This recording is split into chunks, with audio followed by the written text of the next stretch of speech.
예. 오늘 말씀은요 창세기 말씀입니다. 다시 볼까요? 창세기 말씀 17장 1절 한 절 말씀입니다.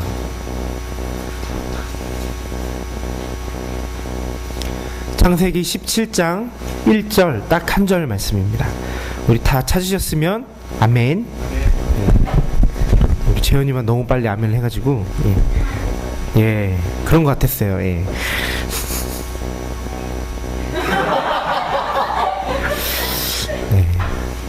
예. 그래도 감사하네요. 상은이가 있어서요. 예. 아멘.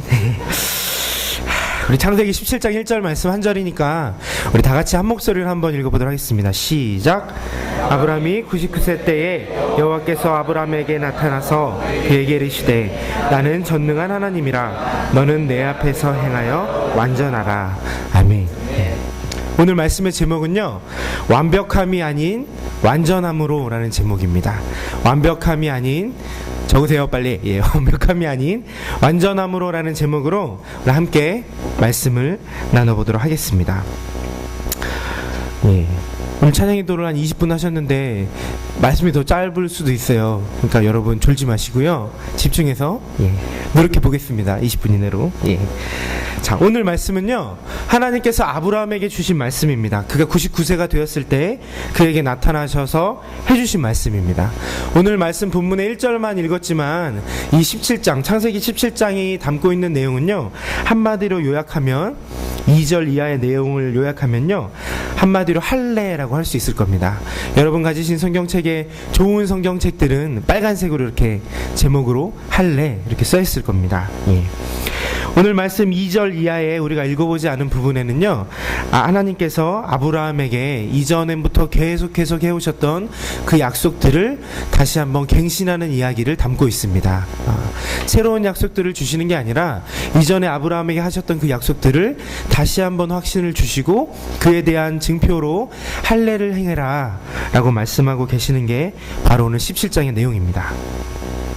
그리고 오늘 읽었던 17장 1절의 본문은요 그 약속을 다시 한번 말씀하시기 전에 하나님이 아브라함에게 나타나셔 마치 첫 인사말처럼 나타나셔서 처음 만났을 때 우리가 인사하는 것처럼 자신을 소개하시는 이야기가 바로 오늘 본문의 9절입니다.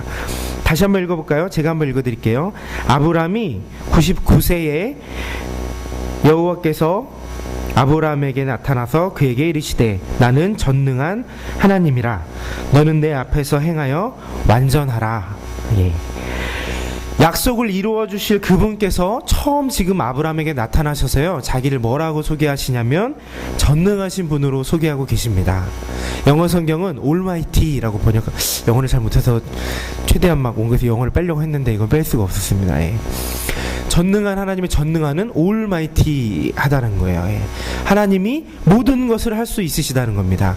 능력이 있으신데 이건 되고 이건 안 되고 이게 아니라 할 수는 있는데 이 정도까지는 되고 그 이상은 안 되고 이런 게 아니라 모든 것을 불가능이 없이 하실 수 있는 분이시라는 겁니다. 그분께서 지금 아브라함에게 해주신 약속을 갱신하기 위해서 아브라함에게 나타나시면서 자신을 전능하다라고 소개하고 계시는 겁니다. 그러면 그 약속의 내용은 무엇일까요? 제가 지금 처음부터 약속을 갱신한다라고 말씀드렸는데요. 이전에 맺었던 그 약속의 내용은 무엇일까?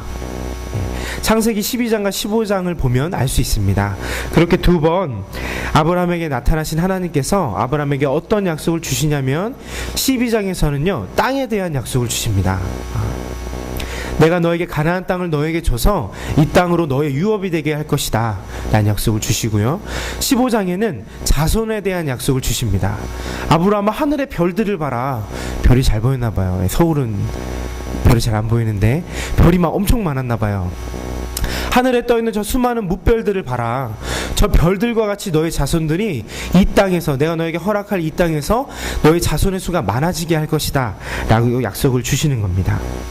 가나안 땅을 유업으로 주고요 그의 자손들을 통해서 하늘에 셀 수 없는 별들과 같이 많은 자손들을 주실 거라는 약속의 말씀입니다. 그런데요 지금 아브라함의 상태는요 셀 수 없는 자손은 고사하고 자식이나 있었으면 좋겠습니다. 물론 이스마엘이라는 아들이 있었어요. 하지만 하나님의 약속은 분명히 그의 아내였던 사레라는 여인을 통해서 나온 씨가 너의 상속자가 될 것이고 그 아이를 통해서 너희 자손이 하늘의 별과 같이 많아질 거라는 약속입니다. 근데 지금 아브라함이 99세가 됐는데 아직도 그 약속은 이루어지지 않고 있는 겁니다. 처음 약속하셨던 창세기 12장에서 이제 아브라함이 하란이라는 땅을 거쳐서 이제 갈대아 우르를 지나서 하란이라는 땅을 거쳐서 가나안 땅에 들어오게 되죠. 하란에서 떠날 때 그의 나이가 75세입니다.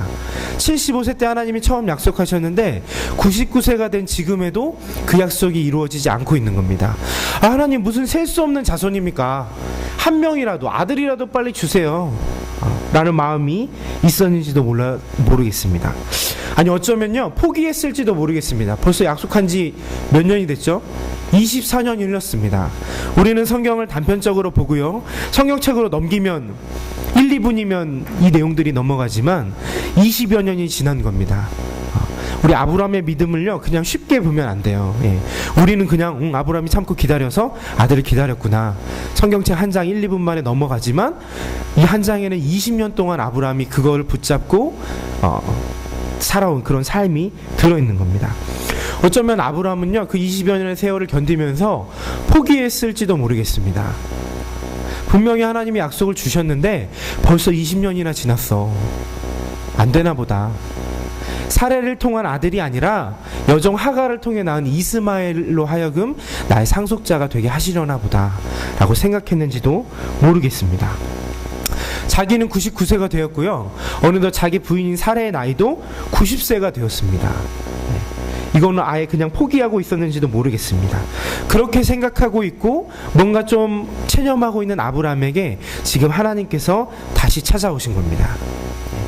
내가 분명히 이야기한 대로 너의 아내 사라를 통해 아들을 낳게 할 것이다 라고 다시 말씀하시기 위해 찾아오신 겁니다. 아이고 내가 100살인데요 이제 아내는 90살인데요 어떻게 지금 아이를? 당연히 이런 생각이 들겠죠. 이 상황에 하나님이 찾아오셔서 자기를 뭐라고 소개하신다고요? 나는 전능한 하나님이다 라고 소개하고 계시는 겁니다. 네, 그래서요 하나님은 지금 본인을 전능한 하나님으로 소개하고 계십니다. 능치 못함이 없으셔서 비록 사람의 생각과 인간의 상황과 기준으로는 어떻게 100살과 90살 된 사람들이 아이를 낳을 수 있을까라는 생각을 하고 있지만 하나님은 하실 수 있다라는 겁니다. 왜? 하나님은 전능하시기 때문에. 그래서 하나님께서는 지금 아브라함에게 그 약속을 갱신하기 전에 먼저 자신을 나는 전능한 하나님이다 라고 소개하면서 나타나고 계시는 겁니다. 여러분 그렇습니다. 우리는 어떨 때는요 어떤 일이 마치 너무나 불가능해 보여서 이건 안 될 거야 이렇게 생각할 때도 있어요. 내 생각이나 상식이나 경험이나 모든 것들을 통틀어서 생각해 볼 때 이건 정말 불가능하구나 라고 포기할 때가 있습니다. 하지만요 우리가 믿는 그 하나님이 아브라함에게 나타나신 그 하나님과 동일한 하나님이심을 여러분 믿으시죠? 네, 그 동일한 하나님이 우리에게도 역시 전능한 하나님으로 역사하십니다. 우리는 안 된다고 생각하고 우리는 불가능한다고 생각하지만 그 모든 상황과 여건 속에서도 하나님은 하실 수 있으시는 분이십니다. 심지어는요 전혀 변할 것 같지 않은 나도 전혀 바뀌지 않을 것 같은 내 생각도 바뀌시는 분이십니다. 여러분 지금 내가 예수님을 믿고 있을 줄 어떻게 아시겠어요? 그죠? 저는 그런 생각 참 많이 합니다. 내가 지금 여기서 아이고 예수님 믿는 것도 참 놀라운 기적인데 여기서 설교를 하고 있다니 어떻게 이런 일이 있을 수 있지? 라는 생각을 종종 합니다. 저는 고등학교 2학년 때부터 교회를 늦게 다녔기 때문에 저희 친가 외가 친척들을 다 통틀어서 교회 다니시는 분이 아무도 없어요. 지금도 저랑 이제 제 아내랑 이렇게만 다니고 있고 그런 상황 속에서 제가 교회에 가게 되고 예수님을 믿게 되고 처음 전도 집회 때 갔는데요. 우리 이제 3월 30일 날 우리 지금 만나 당장 만나 이런 재밌는 캐치프레이즈도 없고 그냥 고등학교 때 친구 초청 예배 갔는데 그때 제 고향교회 모교회 담임 목사님이 설교를 3시간을 하셨어요. 십자가 보혈의 능력에 대해서. 그렇게 막 힘든 자리에 갔는데 내가 어떻게 예수를 믿을 수 있었을까? 그렇게 답답한 처음 교회 간 자리에서 그렇게 3시간 설교 듣는데 어떻게 예수를 믿을 수 있었을까? 저는 가끔 생각해 봅니다. 하나님은요 정말 놀라우신 분이십니다. 하실 수 없으신 게 못 하시는 게 없습니다. 하다못해 저도 바꾸셨고요, 저의 생각과 여건도 바꾸셨습니다. 여러분도 그렇게 고백하시나요? 네. 자신을 그렇게 전능하신 하나님으로 소개하신 그분이요, 아브라함에게 한 가지를 요구하십니다. 오늘 본문을 보면 한 가지 요구사항을 주십니다. 그게 뭐죠? 예, 너는 내 앞에서 행해서 어떻게 하라고요? 완전하라 라고 말씀하십니다. 자신을 가리켜서 앞으로 일어날 약속의 말씀들을 분명히 이루어 주실 나는 전능한 하나님이다 라고 소개하신 이후에 그 전능하신 하나님께서 아브라함에게 요구하시는 게 한 가지 있는데, 그게 뭐냐면 그 전능한 하나님이 보시기에 완전하라라는 겁니다. 하나님이 보시기에 너는 완전해라 라는 거예요. 이거는 어렵습니다, 여러분. 예. 완전한 하나님 앞에서 우리가 어떻게 완전할 수 있을까요? 이 구절을요, 영어 성경으로 보면요, 행하여라는 부분을 워크, 걸어다닌다라고 표현했습니다. 쉽게 생각하면 우리의 삶을 이렇게 살아갈 때 정도로 의역해도 괜찮을 것 같습니다. 우리의 삶을 하나님 앞에 살아갈 때에 하나님 보시기에 완전하라라고 하나님은 요구하고 계시는 겁니다. 여러분, 어떻게 그럴 수 있을까요? 여러분, 하나님 앞에 완전하신 분 계신가요? 우리 이현희 전사님 하나님 앞에 완전하신가요? 감사합니다. 대답해 주셔서. 예. 감사합니다. 완전 안 하신 것 같아요. 예. 예. 농담입니다. 예. 하나님 앞에서 어떻게 어느 누가 과연 완전하다고 우리가 이야기할 수 있을까요? 심지어는요, 어떤 사람의 기준에 누군가 앞에서 내가 완전해지기도 어렵습니다. 누군가의 마음에, 누군가의 기준에 내가 100% 완전해지기도 어려워요. 하지만 그런 부족한 사람의 기준이 아니라 이것은 전능하신 하나님 앞에서, 전능하신 하나님 나 앞에서 너는 살아갈 때에 완전해라 라고 얘기하고 있는 겁니다. 너무 어렵죠, 그죠? 불가능할 것 같습니다. 하나님께서는 지금 불가능한 일을 아브라함에게 요구하고 계실까요? 완전하다는 건 무슨 뜻일까요? 우리 NIV 성경을 보면요, 완전하다는 단어를 여러 성경은 이제 퍼펙트로 많이 이렇게 번역을 해놨는데, NIV 성경은 뭐라고 번역을 했냐면 blameless라고 번역해놨습니다. blameless의 뜻은 저도 몰라서 찾아봤는데 떳떳하다라는 뜻입니다. 다시 말하면 너는 하나님 앞에서 떳떳해라 라고 지금 하나님이 얘기하고 계신 겁니다. 히브리 언어를 살펴보면요, 어떻게 지역이 될 수 있냐면 너는 하나님 앞에서 순종하여 흠이 없게 되어라 라고 말씀하고 계십니다. 도대체 하나님 앞에서 우리가 어떻게 하면 떳떳하게 살 수 있을까요? 어떠한 삶을 살면, 우리가 어떠한 모습으로 하루하루를 살아가면 도대체 하나님 나 잘했죠? 가슴을 쫙 펴고 얘기할 수 있을까요? 참 어려운 문제인 것 같습니다. 하지만 여러분, 제가 중요한 사실 하나를 먼저 가르쳐 드리겠습니다. 이거 중요하니까 자면 안 돼요, 있잖아. 예. 중요한 사실 하나를 가르쳐 드리겠습니다. 뭐냐면요, 우리는 아무리 몸부림쳐도요, 우리가 도덕적으로 아무리 선해지려고 노력하고, 우리가 종교적으로 아무리 거룩해지고 구별되고, 우리 자신의 몸을 닦고 청결해지고 정결해지려고 노력해도요, 우리는 절대로 하나님 앞에 떳떳해질 수 없습니다. 우리의 행동으로는요, 아무리 몸부림쳐도 우린 절대로 완전하신 하나님 앞에 완전해질 수 없습니다. 우리는 하나님 앞에 떳떳한 존재가 될 수 없습니다. 그럼 뭘까요? 하나님 앞에서 떳떳함이란 말은요, 우리의 행위로 이루어지는 이야기가 아닙니다. 우리의 노력이나 우리의 열심이나 우리의 행동으로 얻어지는 것이 아닙니다. 전능하신 그 하나님 앞에서 우리가 행할 수 있는, 우리가 떳떳할 수 있는 유일한 방법은요, 바로 하나님 앞에 우리가 순종하고 하나님을 오히려 의지하는 겁니다. 좀 다르죠, 사람이랑. 우리가 누군가에게 떳떳하려면 어떻게 해야 됩니까? 우리 대학생들 팀 프로젝트 이런 거 많이 하죠. 우리 회사에서도 팀 프로젝트 뭐 이런 거 많이 하시죠, 그죠? 직장생활 하시면서 당연한 겁니다. 회사에서 내가 일을 하는데 내 일을 잘 못했어요. 그럼 떳떳할 수 있을까요? 직장 상사한테 가가지고 내가 할 일을 못했어. 내가 맨날 지각해요. 회사에 지각합니다. 그런데 상사 앞에 가서 내가 떳떳할 수 있을까요? 우리 대학생들 팀 프로젝트 하는데 맡은 부분이 다 있는데 내가 뭐 어떻게 하다 잘 못했어요. 그리고 모임하면 여러분 어떠세요? 떳떳하세요? 막? 못하죠. 막 주눅 들어있죠. 사람 사이의 관계는 이게 당연한 겁니다. 내가 무언가를 하고, 내가 무언가를 열심히 하고, 내가 무언가를 이루어야지만 내가 떳떳할 수 있는 거예요. 근데요, 하나님은 오히려 반대입니다. 왜냐하면요, 내가 어떻게 해보려는 나의 마음을 버리고 하나님 앞에 아무것도 할 수 없는 자임을 인정하는 것이 바로 나의 떳떳한 모습입니다. 거꾸로 얘기하면 하나님을요, 나는 아무것도 못합니다 주님, 나는 스스로 아무것도 할 수 없는 사람입니다. 그래서 나는 주님만을 의지합니다. 내가 바라는 건요, 나의 행동으로 하나님 앞에 떳떳해지려는 게 아니라, 나의 노력으로 하나님 앞에 완전해지려는 게 아니라, 나는 아무것도 할 수 없고 오직 하나님만이 나의 주인이십니다. 그래서 나는 주인 되신 하나님의 말씀을 쫓아 살아갈 거고요, 내가 할 수 없는 모든 일들을 주님께 의지하면서 살아가겠습니다. 이것이 바로 우리가 떳떳하게 살아갈 수 있는 방법입니다. 왜 그러냐면요, 우리의 그 낮아짐이, 하나님께 대한 우리의 그 겸손이요, 우리의 가장 올바른 상태이기 때문입니다. 하나님 우리를 창조하시고 우리와 함께 하시는 그런 가장 안정적이고 정상적인 상태이기 때문입니다.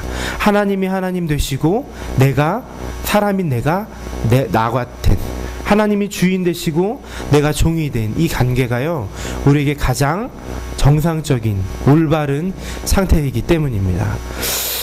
우리의 행위나 기준이 아니라, 우리가 어떻게 행동하고 어떻게 움직이고 내가 뭔가를 잘하고 이런 문제가 아니라요, 하나님께 우리가 모든 것들을 내려놓고 전적으로 순종하는 것, 그리고 전능하신 그 하나님을 의지하는 것, 이것이 바로 우리의 삶에 있어서 하나님 앞에 떳떳하게 완전하게 살아갈 수 있는 삶이 아닌가 한번 생각해 봅니다. 인간은 누구도 자신의 노력으로요, 하나님 앞에 온전하게 떳떳하게 설 수 없습니다. 예수님도 이런 일을 행하셨습니다. 우리를 위해 십자가에 피 흘려 죽으시고 우리를 구원하셨습니다. 그를 믿는 자들에게요, 믿는 자들에게 의라는 것을 주셨습니다.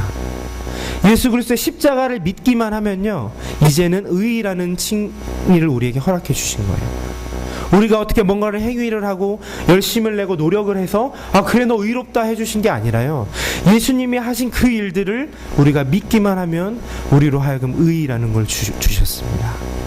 전적으로 하나님 앞에 의지하고 전적으로 예수 그리스도의 십자가를 믿고 의지할 때 우리에게 의라는 것을 주셨습니다. 여러분, 오늘 설교의 제목 혹시 기억하시나요? 잠깐 막 두 번 말씀드렸는데, 완벽함이 아닌 완전함으로라는 겁니다. 예, 완벽함이 아닌 완전함으로라는 제목입니다. 물론 완벽이랑 완전은요, 비슷한 말입니다. 비슷한 단어지만 뉘앙스가 좀 다릅니다. 우리는 항상 하나님 앞에 살아갈 때에 완벽하게 살아가려고 하는 것 같습니다. 내가 너희들이 내 앞에 완전하라고 말씀하실 때 우리는 그 완전을 완벽으로 읽는 것 같습니다. 그래서 마치 내가 무언가를 더 열심히 하고, 물론 열심히 해야죠, 우리. 하지만 그 행위들, 행동들로 마치 인정을 받아서 난 이제 됐어, 하나님 앞에 나는 떳떳하고 완전해 라는 착각이 드는 경우가 있는 것 같습니다. 하지만요, 그것들은 절대로 이루어질 수 없습니다. 우리는 아무리 노력하고 아무리 행동하고 아무리 열심을 내도요, 하나님 앞에 완전해질 수가 없습니다. 여러분, 반드시 기억하셨으면 좋겠습니다. 하나님께서 우리에게 원하시는 건요, 우리의 완벽함이 아니라 완전함입니다. 그리고 그 완전함은요, 우리의 행위의 어떠함으로 이루어지는 것이 아니라 오히려 내가 무언가 하려는 의지를 내려놓고, 주님, 나는 주님 뜻대로 살겠습니다. 나는 주님만 의지합니다. 나는 주님의 약속을 신뢰하고 주님만 따라가겠습니다 라는, 어떻게 보면 포기의 고백들이 우리로 하여금 오히려 하나님 앞에 떳떳한 삶을 살게 할 겁니다. 매일 하나님을 의지하고 하나님께 떳떳한 그런 완전한 삶을 사는 저와 여러분이 되셨으면 좋겠습니다. 그러니까 설교가 끝난 것 같죠? 네, 끝났습니다. 네, 너무 짧게 했나요? 좀 더 할까요? 네, 우리 다 같이 기도하고 우리 한번 마치도록 하겠습니다. 네, 다 같이 기도할 텐데요. 한 가지만 놓고 다 같이 한번 기도했으면 좋겠습니다. 기도할 때요, 이렇게 한번 기도했으면 좋겠습니다. 우리는 가끔 살면서 완벽한 신앙생활을 하려고 하는 것 같습니다. 그래서 마치 내가 큐티를 못하고 예배를 뭐 부득이하게 빠지고 하면 난 정말 엉망이야 라는 자괴감에 빠질 때가 있는 것 같습니다. 하지만 그러지 않았으면 좋겠어요. 하나님이 우리에게 원하시는 것은 그런 행위의 어떠함이 아니라, 그런 완벽한 모습이 아니라, 우리가 얼마나 하나님을 믿고 의지하고 사랑하고 주님을 주인으로 여기고 순종하는지, 그것이 우리가 좀 기억했으면 좋겠습니다. 그래서 이 시간 기도할 때는 이렇게 한번 기도합시다. 하나님, 내가 나의 어떠함으로도 하나님 앞에 완전해질 수 없음을 고백합니다. 하지만 다만 내가 하나님을 나의 주인으로 모시고 삶에 있어서 나의 목소리나 나의 행동이나 나의 기준이나 나의 생각을 내세우지 않고 하나님의 기준과 뜻대로 살게 주님 도와주세요. 그래서 정말로 가슴을 쫙 펴고, 주님, 저는 주님을 믿고 삽니다. 저는 주님 앞에 주님과 동행하며 완전한 삶을 살고 있습니다 라고 감사함으로 고백할 수 있게 주님 나의 삶을 주장해 주세요 라고 우리 다 같이 한번 기도했으면 좋겠습니다. 기도합니다.